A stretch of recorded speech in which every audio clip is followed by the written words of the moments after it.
Vous êtes une personne vivant avec le VIH SIDA.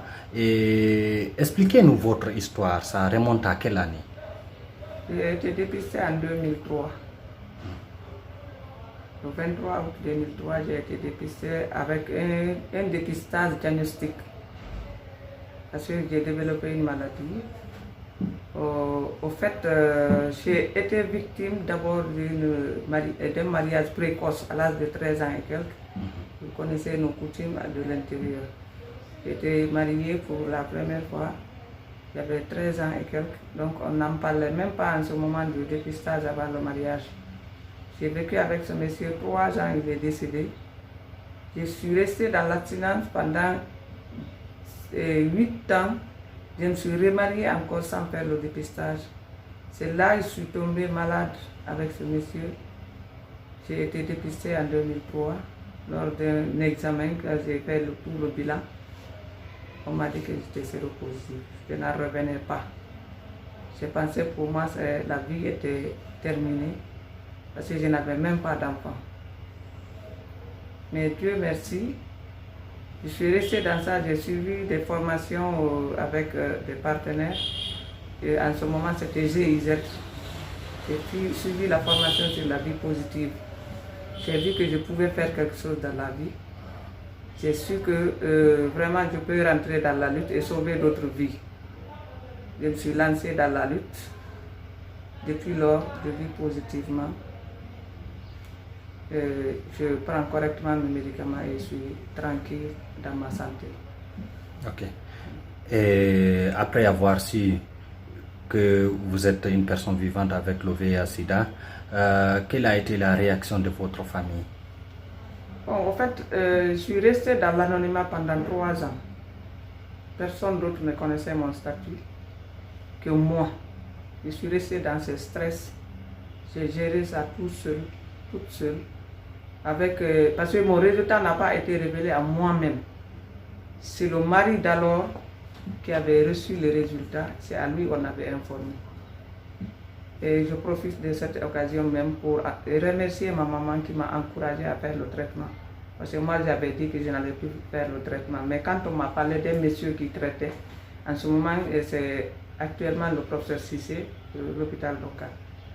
C'est lui, on m'a donné son numéro, c'est lui seul qui traitait en ce moment les PVVIH en Guinée.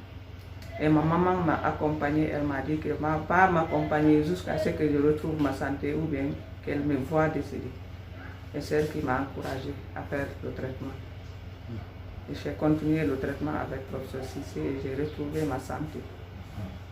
J'ai gardé ce secret-là à mon niveau pendant 3 ans. La première fois que j'ai suivi la formation à la vie positive, que j'ai dévoilé mon statut à une autre personne. Et depuis lors, je me sens libre. Parce que vivre avec ce virus, j'ai compris en ce moment que ce n'est pas une fatalité. On peut vivre avec aussi longtemps que Dieu le veut, mais sous traitement. Et actuellement, comment vous vous sentez? Actuellement, psychologiquement, je suis libre. Et sanitairement aussi, Dieu merci. Je suis sous traitement et je suis bien suivi. Et je ne me plains pas assez, parce que toute personne peut se plaindre de quelques malaises parfois. Je vis comme les autres. Est-ce qu'il vous arrive à faire des malaises de cette maladie ou bien ressentir des douleurs, quelque chose comme ça? On peut sentir des douleurs même si on n'a pas le VIH. C'est que les gens se mettent en tête quand tu as le VIH, c'est là que tu vas développer des maladies. C'est pas ça. Même étant une personne qui ne porte pas le virus, tu peux avoir des malaises, d'autres maladies opportunistes, telles que le palud, telles que maux de tête et autres choses, tu peux avoir ça. Aujourd'hui même, il y a des pathologies qui sont plus graves que le sida, que le VIH. Il y a la différence entre le VIH et le sida. Être une personne, une malade du sida et une personne séropositive, c'est 2 personnes différentes. Expliquez-nous. Voilà, une personne séropositive, c'est une personne qui porte le virus dans son sang, mais qui n'a pas développé la maladie. Mais la malade du sida, celui-là a développé déjà la maladie sida. Parce que sida, c'est le syndrome d'immunodéficience acquise. Le VIH, c'est le virus d'immunodéficience humaine. Lui, il reste dans le sang. Il saccage d'abord les systèmes immunitaires, nos CD4, c'est-à-dire les anticorps qui luttent contre les petites maladies qui rentrent dans nos corps. Lui, il s'attaque à ceux-ci pour les affaiblir. Donc, quand ceux-ci sont affaiblis, quand la personne n'est pas sous traitement, il développe la maladie sida. Moi, actuellement, je suis une personne vivant avec le VIH, mais je ne suis pas un malade du sida. C'est la différence.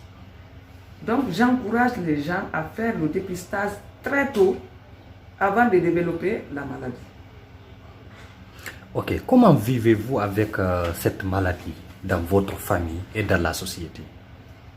Bon, dans la famille, il y a des gens qui s'y sont, mais ils n'osent pas me demander. Il y a d'autres qui me demandent.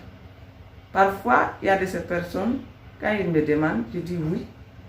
Il y a des personnes qui ne disent pas directement, on me dit seulement qu'on t'a vu à la télé, je dis d'accord, je suis dans la lutte. On me voit à la télé, mais on s'arrête là. Parce que je parle du VIH, je parle au nom de PV-VIH. Et pourquoi je parle, ce n'est pas pour seulement divulguer mon statut, c'est pour aider d'autres qui sont dans les coins, qui se cachent, qui ne veulent pas que les gens savent qu'ils ont le virus, leur montrer que vivre avec ce virus n'est pas une fatalité. Tu peux vivre avec le virus et vivre aussi longtemps et faire toutes tes activités que tu peux mener quand tu n'as pas de virus aussi. Autant d'autres. Autant que les autres qui sont en bonne santé là. Si tu prends correctement tes médicaments, tu es comme les autres. Ou bien plus que même. Il y a d'autres qui sont tels que les malades de diabète. Leur manger est limité. Et une personne vivant avec le VIH, sauf si tu manges le manger là et qui te fait une diarrhée, c'est tout ce qu'on t'interdit. Sinon, tu peux bouffer tout ce que tu peux avoir sur terre et tu resteras en bonne forme. Et quand tu prends les médicaments correctement, il enferme le virus ne pourra plus se développer dans ton corps, même s'il ne peut pas le tuer. Moi, actuellement, je me rappelle du virus quand je suis au niveau de sensibilisation ou bien quand je prends mes médicaments. Je sais que chaque personne a une pathologie. Il y a d'autres qui ont hypertension, il y a d'autres qui ont cancer, il y a d'autres qui ont diabète. Et moi, si Dieu m'a donné le virus, VIH, je l'accepte tel qu'il est. Et je prends mes médicaments correctement et je vis ma vie. Je fais ce que Dieu m'a recommandé de faire. Le reste, je laisse dans les mains de Dieu. Est-ce que vous menez une vie de couple? Non, actuellement. Parce que j'ai été mariée, je me suis mariée parce que quand l'autre est décédé, c'est lui avec lequel j'ai fait mon dépistage. Quand il est décédé, je me suis dit, je ne veux pas me remarier avec un monsieur qui n'a pas le même statut que moi. Je me suis mariée dans la vie associative. Je l'ai rencontré dans la vie associative.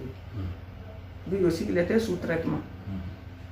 Donc, on est restés ensemble pendant des années.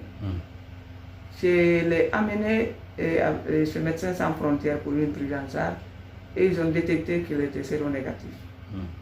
Depuis lors, j'ai subi toutes sortes de stigmatisation et discrimination venant de lui. On dirait qu'on n'était pas rencontrés dans la vie associative. Lorsqu'il a su que vous êtes vous séropositif? Non, il savait que j'étais séropositif. Lui aussi, il était sous traitement. Il était séropositif? Positif aussi. Mais je ne sais pas si c'était un faux positif ou bien c'est un miracle que Dieu a produit. Parce qu'il peut se produire. C'est l'un de deux. Au départ, il y avait des faux positifs. Mais lui-même, quand je l'ai dit qu'il était un faux positif, il m'a dit non, moi je n'étais pas un faux positif, j'étais vraiment un positif. Mais Dieu a donné un miracle, j'ai dit il n'y a pas de souci. Mais depuis lors, j'ai constaté toutes sortes de discrimination et stigmatisation. Et comme mes enfants j'avais fait 2 enfants avec lui. Les 2 enfants-là étaient trop petits. Moi, je n'ai pas voulu qu'on se sépare à cet âge de ces enfants. et ça allait jouer sur leur scoliose. Mais finalement, j'ai trouvé que ce n'était pas possible. Il s'est remarié avec une autre qui est séro-ignorant, que tu peux dire. Séro-ignorant, qui ne connaît pas son statut. Et il a voulu que je sois entre eux là-bas pour vraiment encore mettre pression sur moi. Parce que c'est ça, mettre pression. Parce que si une personne séropositive est entre un couple qui est vraiment, je peux dire, séro-ignorant ou séro-discordant, ça devient autre problème. J'ai préféré rester seul avec mes enfants que de les suivre là-bas avec les discriminations et autres choses. Parce que j'avais même commencé à développer parfois je faisais des crises avec les chocs qu'ils me faisaient, avec la stigmatisation. Donc on s'est séparés. Actuellement, je vis seul avec mes enfants et je me bats pour préparer leur avenir. Ok, quel est l'état de santé de ces enfants, puisque vous les avez... Ils sont tous séronégatifs. Ok. Comment on peut expliquer cela? La PTME, la prévention de la transmission de la mère à l'enfant. Ça tombe juste. Je voulais faire passer ce message. Parce que les femmes qui font dans le CPN, la consultation prénatale, leur premier objectif doit être d'abord le test SRV, c'est-à-dire la séropositivité du VIH. C'est gratuit, c'est confidentiel. Et en 15 minutes, tu as ton résultat. Si tu sais que tu as le virus dans ton sang, protège ton enfant, au moins. Comment peut-on protéger les enfants? En prenant les ARV correctement. Comme on le dit, comme les médecins le conseillent. Parce qu'on a même des APS qui sont là uniquement pour ça. Les APS, c'est-à-dire? Les APS, c'est-à-dire les agents psychosociaux qui conseillent les gens comment prendre les médicaments correctement, comment se comporter pour ne pas transmettre le virus. Et quand il y a le virus, comment le gérer pour ne pas vraiment... Parce que la prise en charge du VIH, c'est deux volets.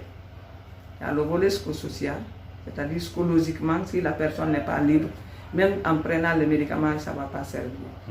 Il y a le côté médical. C'est les deux volets-là qui partent le couple pour un traitement d'un PV VIH qui réussit. Ok. Et les enfants, est-ce que ces enfants auront la chance de téter sa maman?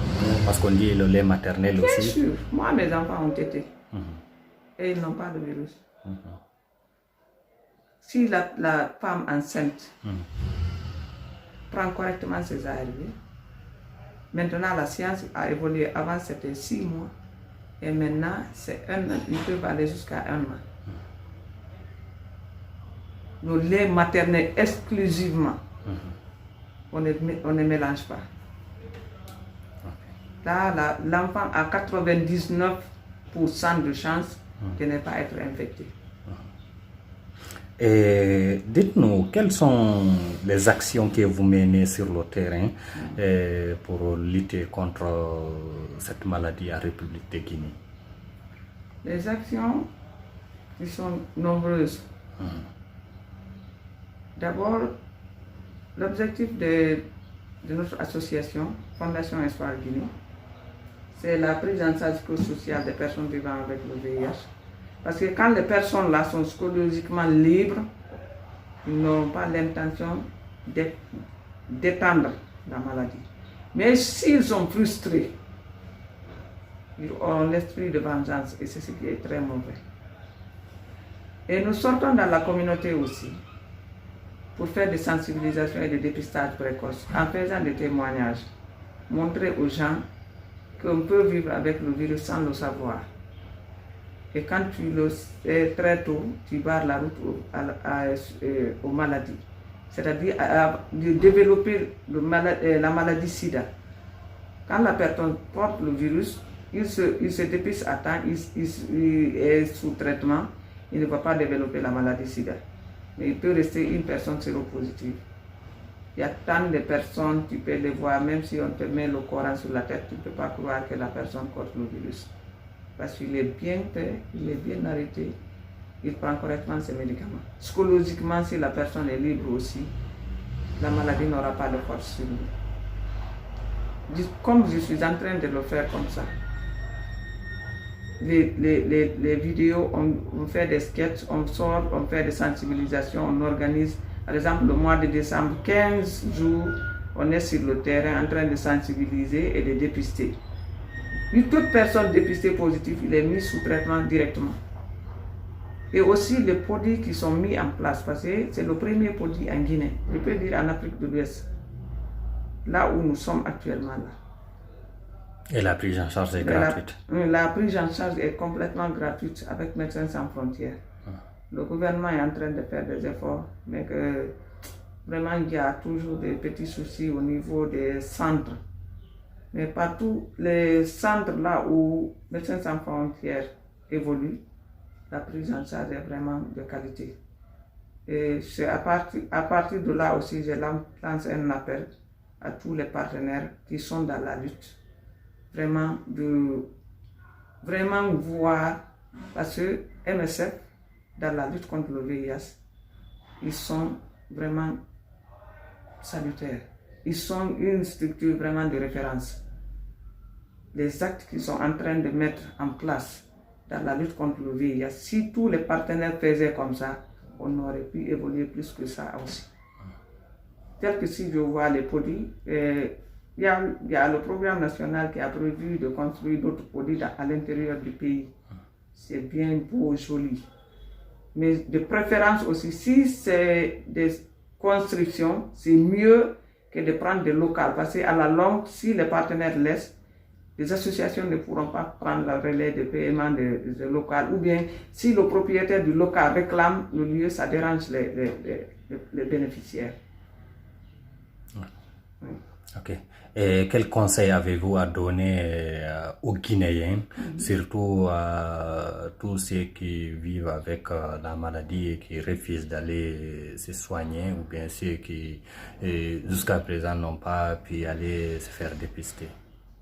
Ce que je vais conseiller à tout un chacun, c'est de venir à l'hôpital à temps, se faire consulter, se faire dépister, parce qu'on parle du VIH.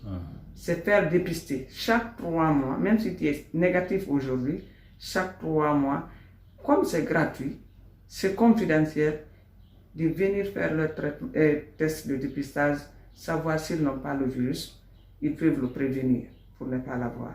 S'ils ont le virus, ils peuvent être sous traitement et vivre positivement aussi longtemps que Dieu veut, sans développer la maladie SIDA. Ils peuvent se marier et faire des enfants sans contaminer leurs enfants. Sans contaminer donc, aussi leurs maris. Je conseille à tout un chacun de partir de lui-même à l'hôpital avant qu'on ne l'envoie.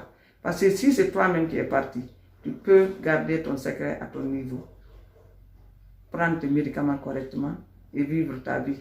Et si tu restes jusqu'à ce que tu développes la maladie et que quelqu'un d'autre t'envoie à l'hôpital, les résultats là, si tu es dans le coma, c'est à ce monsieur-là, à ce dernier-là qu'on va donner le résultat. Et si ça trouve que tu es séropositif et que cette personne-là n'a pas de fermeture sur sa bouche, avant de rentrer à la maison, tu vas trouver tout le quartier et au courant de quoi tu souffres. Donc, j'appelle tout le monde pour amener la maladie à l'hôpital avant que la maladie t'envoie à l'hôpital. C'est différent.